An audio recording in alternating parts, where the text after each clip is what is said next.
Give me 15 minutes and I'll remind you of everything that happened in seasons 1 and 2 of The Summer I Turned Pretty to get you ready for season 3.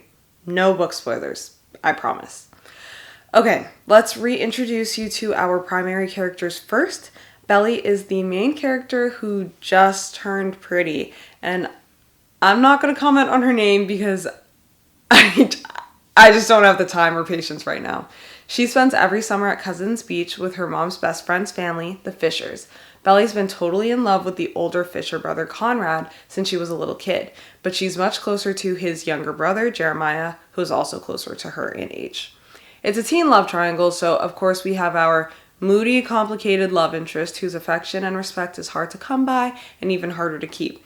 Then we have our other, simpler love interest who has no issues communicating or displaying his affection with our female lead, but doesn't necessarily ignite the same spark in her. Alright, let's begin. So the Conklins arrive at the beach house for the summer, and literally everyone comments about how much prettier Belly is. Some people don't even recognize her, which I feel like is doing a lot for braces off and contacts, but I digress. Susanna, Jeremiah, and Conrad's mom tells Belly about the annual debutante ball, and she considers joining, although it's not the kind of thing she's usually into. The first night, Belly sneaks out to a bonfire where the boys went, and genuinely the only one of them who's happy to see her there is Jeremiah. She reconnects with a boy she met in middle school named Cam, and they hit it off right away, which is sweet because so far she hasn't really experienced conscious mutual crushing. Cute. Belly ends up having her first kiss that night, and it's with Cam right in front of Conrad and Jeremiah. And he asks her to go whale watching with him early the next morning. I'm only telling you this detail because the next day, Conrad asks Belly if she wants to get muffins with him, and she declines because she's decided she wants to see Cam instead. She doesn't actually make it in time to catch him, but that's beside the point. She tried. End of pilot. So Belly is officially going to be a debutante, which is exciting to almost no one. And when she goes to the first event, she runs into Cam, who asks her on a drive-in movie date. So she skips her mom's book party to go on her first date, but the rest of the main characters go. Also, there's a side plot going on where this famous author is staying in Cousins while he writes his new book, and he shows up at the party and talks to Laurel. She then hooks Conrad up with a job as his sailing tutor. Okay, back to the main plot. The boys get bored at the party, so despite Jeremiah's initial objection, I think he should have objected harder, personally. They decide to crash the drive-in and mess up Belly's first date, and she rightfully calls them out, particularly Conrad, for being immature. And she's right, super immature on their parts, but also the oldest boy here is 17, so. Belly's birthday! We start the episode with a flashback where young Conrad introduces the idea of infinity to little Belly, and the scene is just not as cute as I know they were trying to make it. Sorry, just my opinion. Everyone goes around giving Belly gifts except for Conrad because Susanna gives Belly a beautiful heirloom pearl necklace, and then he's suddenly embarrassed about the fact that he was about to give her an infinity necklace, so he hides it, tells her he forgot, which we obviously know is a lie, and then leaves abruptly after being weird and cold all morning. Oh, I almost forgot to mention that Taylor, Belly's best friend, comes to visit for Belly's birthday, and she, Belly, Jeremiah, and Steven decide to play chicken in the pool. While they're playing, Conrad walks in with Nicole, this girl he's talking to this summer, which is really egregious if you actually sit and think about it because it's Belly's birthday, and he knows she's had a crush. You know what? I'm saving my thoughts for my next video, so if you want to know my real feelings about this show, you should definitely subscribe. Okay, let's get back on track. Nicole throws a party that night, and when Belly gets whisked away by her new deadball friends, that makes Taylor really jealous. She kind of disappears for a while, and when Belly finds her again, her tongue is down Steven's throat. Happy birthday, Belly! Belly's really pissed off about this, which is ironic for reasons that will be like immediately clear. But yeah, she's pissed off and she's pretty much icing Taylor out for the rest of the weekend. In the morning, Belly's looking for Conrad's keys in his room when she stumbles on something very interesting underneath a couple condoms and a cigarette box. She finds the infinity necklace and correctly assumes it was meant for her. It would have been really awkward if she'd been wrong, but it's TV, so obviously she was right. One more big thing that happens in this episode is we find out that Susanna's cancer is back, but only her husband Adam and Laurel seem to know because she wants to have one more perfect summer with their kids. Really sad. Okay, on to the next. Episode 4 is on July 4th. Love that. Adam shows up, and the only people happy to see him are Laurel and Jeremiah, so obviously something's up. Belly gets too drunk off of these pomegranate margaritas that I really want to try, and that sets off a whole bunch of bad things. She tells Shayla that Taylor and Steven kissed. She asks Conrad about the necklace she found, and then, if that wasn't enough, she also knocks Susanna over while she was carrying the cake out. If I were her, I'd never drink again, but then again, I also wouldn't fall in love with two brothers, so different strokes, different folks. Susanna finally tells Laurel that Adam had an affair the first time she went through chemo, which is so sad for obvious reasons, but also the fact that she couldn't even share this with her best friend is so heartbreaking. Adam, your days are numbered. Anyway, Conrad confirms the necklace thing and that he was too embarrassed, and then he says, "You don't know the effect you have on people." Okay. Sure. And they're about to kiss, but they get interrupted by a firework that jealous Jeremiah set off to disrupt them.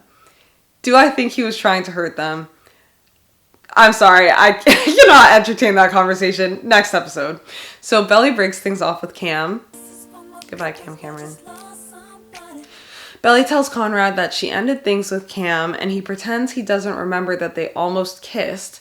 We'll understand later that his weird hot and cold behavior has to do with his mom, but Belly doesn't know that, of course, and so she finally asserts that she won't wait for him anymore, which I think was important for her character development, regardless of who she ends up with. Belly also calls Taylor, and they apologize and make up. And then, in a wild and completely unforeseen turn of events, Jeremiah confesses his feelings to Belly and that there was always Conrad and then Cam, so he was just waiting for his chance. And then they make out in the pool. Are we still friends? Obviously not. Belly still doesn't have an escort for the dead ball, so Susanna asks Conrad to ask Belly, but he doesn't want to do that. Conrad then has a panic attack on Cleveland's boat, and we finally find out that he also knows that his mom is sick. He says the reason he's been keeping it all in is because he thinks it'll keep her alive, which is really heartbreaking.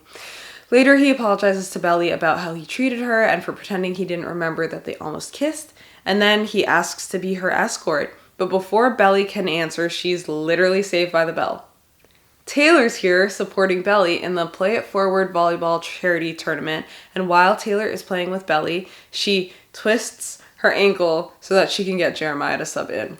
Remember, she's heavily Team Jeremiah, and one thought I will share on this is I can't blame her given the information she has, but if Taylor needs to do so much convincing, then Belly probably shouldn't be with Jeremiah either, at least not right now. Okay, back to the tournament. So Jeremiah isn't really carrying his weight, and Belly gets really frustrated because she wants to win, so she has Conrad sub in for Jeremiah. They're a natural pair on the court, and the game turns around the second he joins, which is so embarrassing and sad for Jeremiah. They have a cute spin hug, and then they're on this contagious high, but if you've caught onto anything in this show, it's that Belly cannot be happy around Conrad for more than 12 seconds. She finds out pretty much immediately that his mom told him to ask her about the dead ball. The way my stomach would fall through my ass if I were Belly, like, oh, I'm never speaking to you again. Okay, also side note, that's not that important, but Taylor made a cringy Finsta for Team Jelly, and the pictures had several likes, and all I'm gonna say is I would have killed her with hammers. Anyway, later that night, Nicole and her friends steal Belly and Taylor's clothes while they're skinny dipping because she saw a text on Belly's phone from Conrad basically saying, "No, babe, I actually want to go to the dead ball with you," which is messed up because he's fully talking to and sleeping with Nicole. So, like, I get why she was mad, but also I'll never support a girl who attacks the other girl instead of the guy she's actually with. So, Nicole, you lost me. Pack your things and go.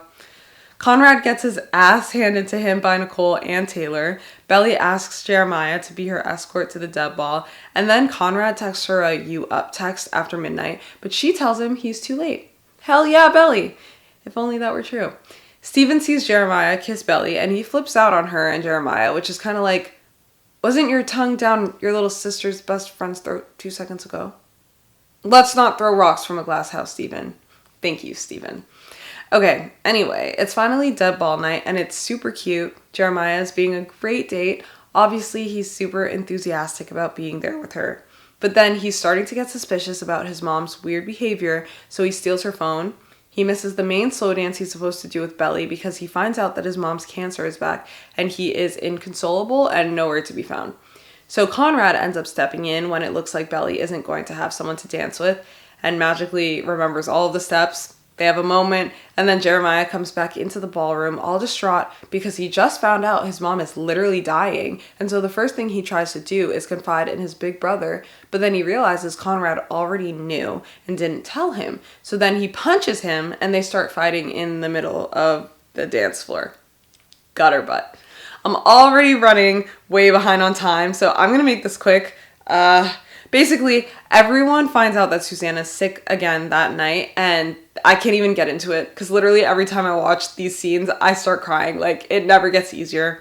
Belly and Conrad finally have their first kiss. Underwhelming, to be honest, but on to season 2. Okay, so the first season used a lot of flashbacks from their childhood, but this season focuses on flashbacks from the past year. Season 2 is set the following summer, but we jump back and forth from last summer to now. Since that timeline is a little hard to follow for a video like this, we're just going to go in chronological order. So we pick up where we left off at the end of season 1, the morning after the dead ball, and Belly and Conrad decide to be together.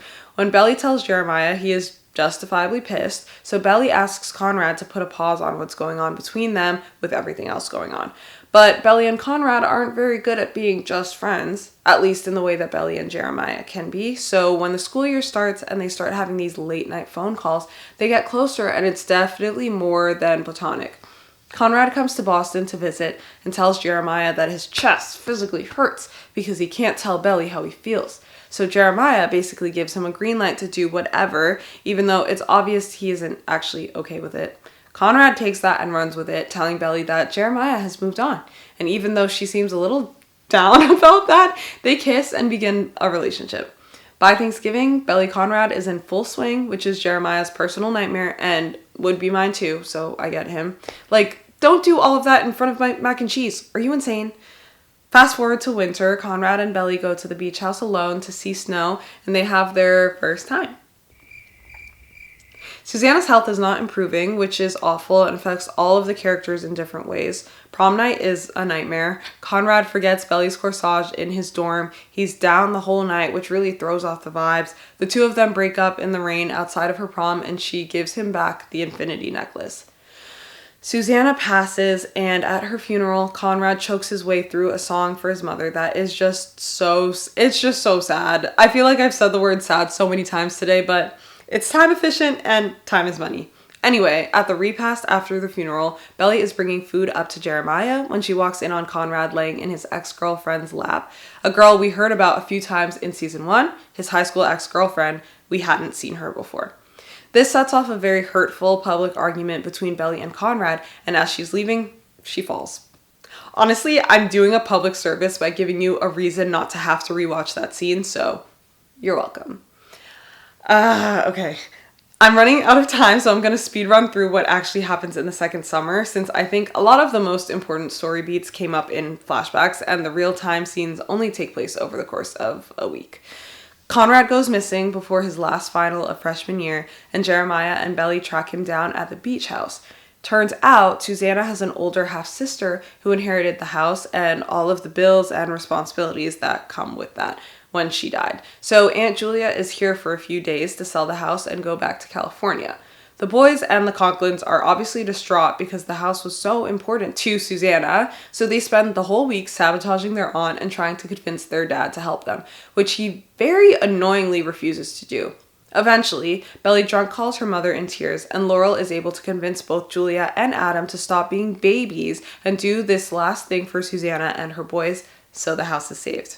Could have been solved in episode 1, if we're being real. I have to remind myself constantly that teenagers are like this and think they can handle and manage everything and know all of the answers, and they almost never do. But when you're watching a TV show with actors who look your age or older, it's hard to remember that. Anyway, over the course of this week, Belly and Jeremiah make up and start to feel things they didn't really have the chance to explore last summer. Belly and Conrad make up for the most part too, but Belly ultimately chooses to proceed with a romantic relationship with his brother and evicts Conrad from her heart. She also goes on an emotional journey with her mom and the different ways that they process grief being a source of their issues after Susanna's death. But honestly, we don't spend enough time on that plot, in my opinion. We also meet Conrad and Jeremiah's cousin Sky, who's pretty cool and ends up crushing on Cam Cameron. Stephen and Taylor get together. Conrad learns the lesson over and over that dealing with things by himself is not better than letting his community in, because there are people who love him and want to lighten his load. Aunt Julia lets go of her resentment towards Susanna for their different childhood experiences. Adam finally makes a big sacrifice for the sake of his boys. Laurel puts herself out there emotionally and professionally. Am I missing anything? Oh yeah, Belly chooses Jeremiah. Okay, how are we doing on time? Oh, we did it! Oh my gosh, we did it! Well, if you made it this far, thank you for speed rewatching The Summer I Turned Pretty Seasons 1 and 2 with me. Let me know in the comments what you're looking forward to seeing in Season 3. And like I said before, if you're interested in my full, unfiltered thoughts on the show, make sure to subscribe so you can get notified when that video drops. Bye for now!